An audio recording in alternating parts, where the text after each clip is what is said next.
Yes, I understand. Yeah, but we're all going through this. I can't pay rent, then you can't pay your mortgage and taxes, and your bank suffers. The whole thing's gonna collapse. So that's my point. You see, if the whole thing is heading towards a disaster, then getting my rent's not gonna make a difference. Okay. Yes. I mean, I just reopened last week, and I'm getting people, I'm getting clients, I'm getting lookers, mostly lookers. They're all lookers. Just give me one more month. Okay? Besides, what are you going to do? You think you can rent this place so fast? I'm your bird in the hand. Hey, listen, I got to go. Mom. You cannot be too close. 3 feet is ideal, unless of course the piece is small. 3 feet is just about right to take in the holistic creation. Any closer will conceal any artist's overall intent. Any further will hide the details. I think the 3-foot rule applies to people as well.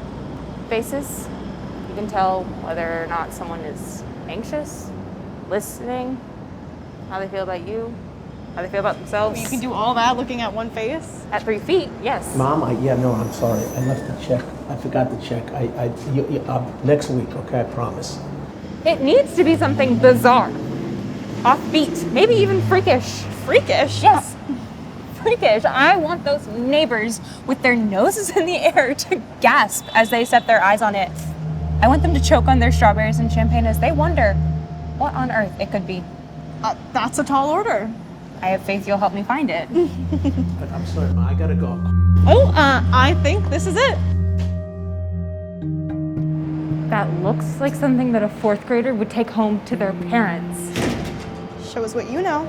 This gallery is the leading edge of what's new, what's novel, what's futuristic. It's postmodern with a dash of whimsy from the 1960s. My dad's era.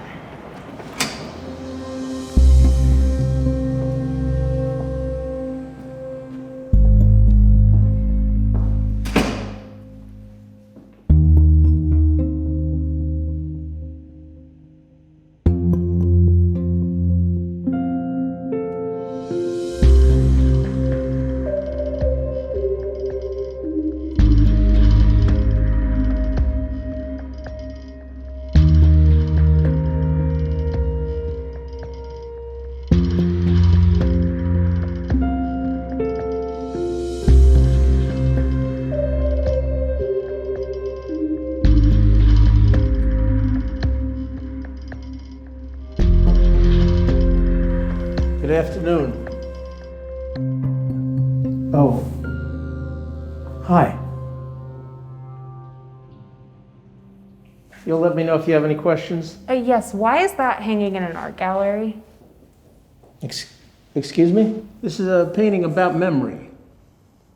You know, it's about the color green, it's about cherries, it's about, well, it's about, in this case, it's about love, it's about lost love. And this was his lover whom he lost.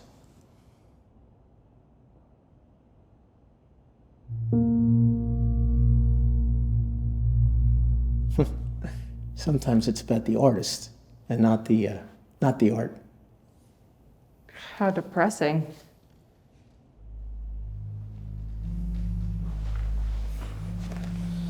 Oh, You'll excuse me, I got a call. You don't have to be so belligerent. I was hoping for a modicum of mirth. Why don't you go browse and I'll do the same?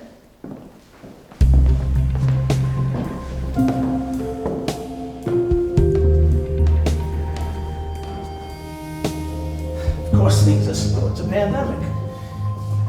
We just reopened last week, Harry. And trust me, none of the other galleries have traffic. So please, leave your work with me. I'm on a high-profile corner here. Harry, the clients are gonna come back as soon as this damn virus is over. Hey, listen, Harry, I gotta go. You okay? Yeah, yes, totally. Fine, absolutely. Nothing to worry about.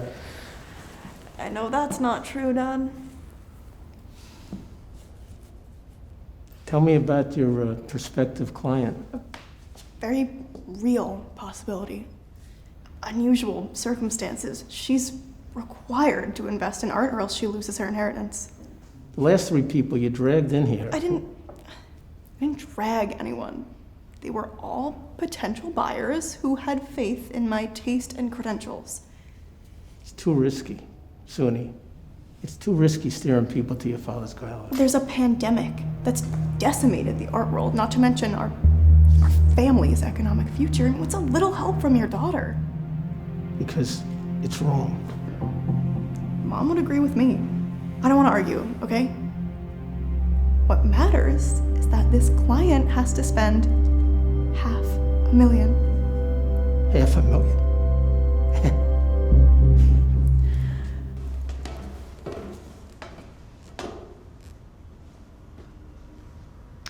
I see you found Albert. It's really quite... Well, I was going to say brilliant, but perhaps it's just gimmicky, like a freak show at a circus. Thought you wanted something freakish. Perhaps I misspoke. Eccentric is more like it. Circus sideshow. It was George Seurat's first nocturnal painting depicting acts that were meant to entice people to come to the circus tent. What does that have to do with this? I was complimenting your hesitation with saying Albert was brilliant. People see the bust and they're enticed into the gallery. But it's the smart art investor who doesn't succumb to the flim-flam of Einstein's bust made out of books, but instead has an eye drawn to that gem over there on the wall. What do you think?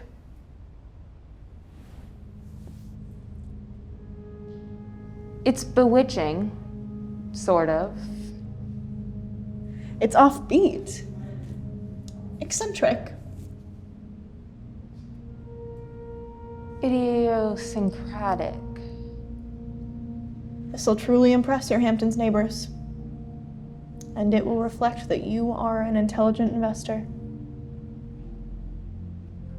How much is it? Let me find out.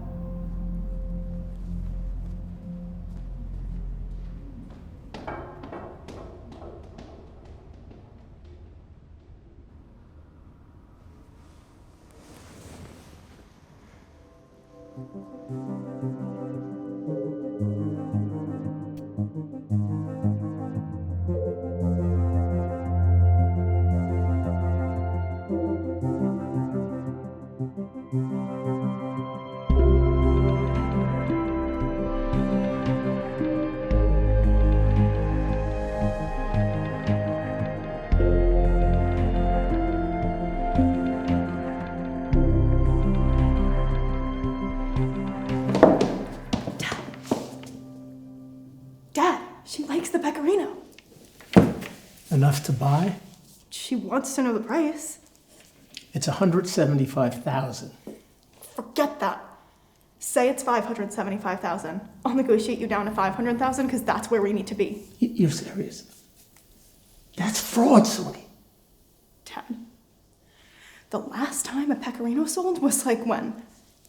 Over a decade ago. The artist is dead and she has no way to truly evaluate value. I can't do that. Dad, think about it. This would give us a lifeline for at least 8 months. We could get through the pandemic.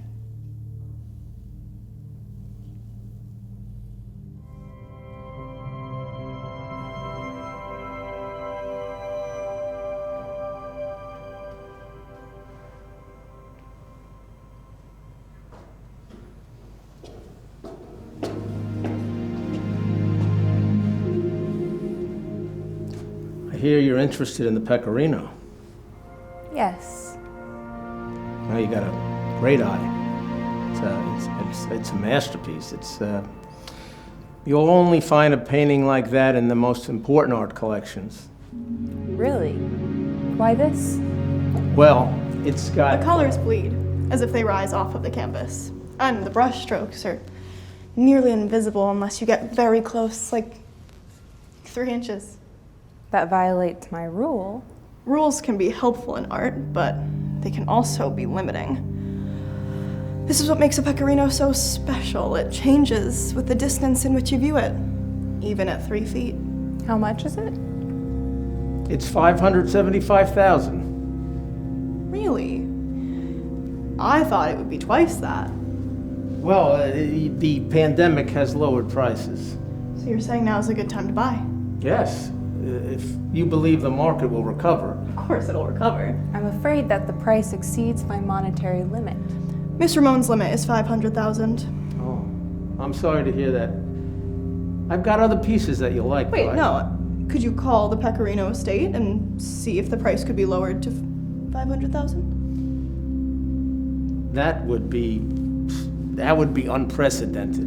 Miss Ramon, if he can get the price down to $500,000, would you be interested? Yes, I think I would. Fine, give me 2 minutes. Where's the bathroom? Right around the corner.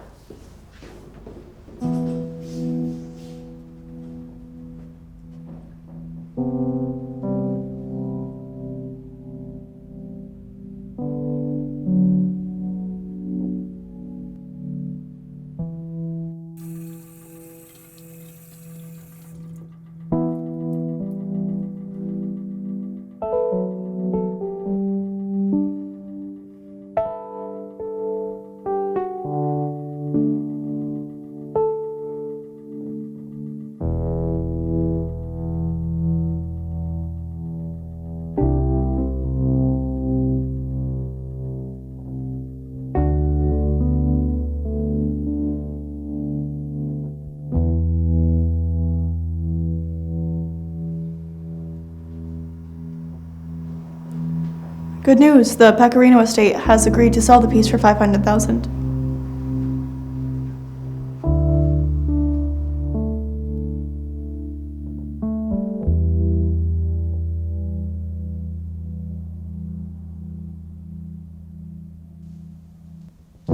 Is everything okay? Is anything the same anymore? We've had a man in the White House that has turned prevarication into our normal discourse. I thought we were insulated from that monster, but it appears that the lying mimics the infectious virus. Except masks don't protect us from lies. I used to be a meliorist. No longer.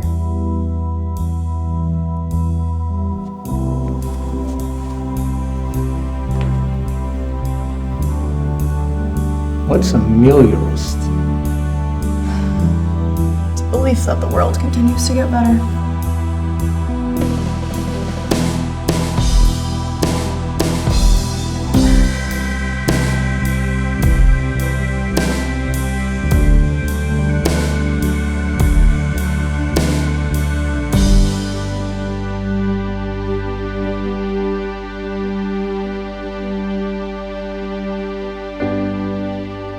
It's a shame, but it's not the same.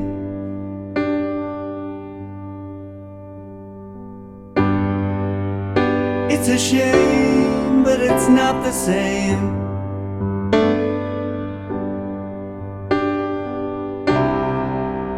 It's the same, but it's not the same.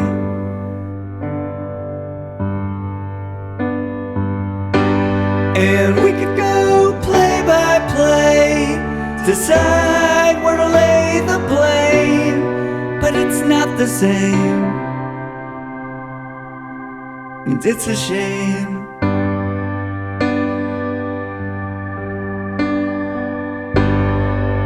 And we still speak, we touch base maybe once a week.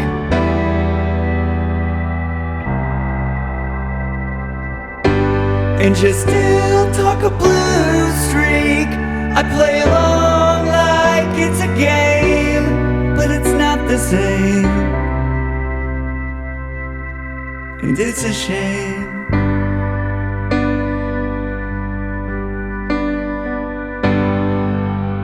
It's a shame, but it's not the same.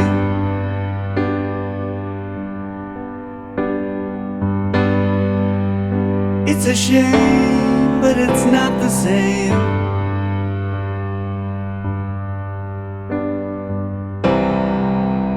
It's the same, but it's not the same.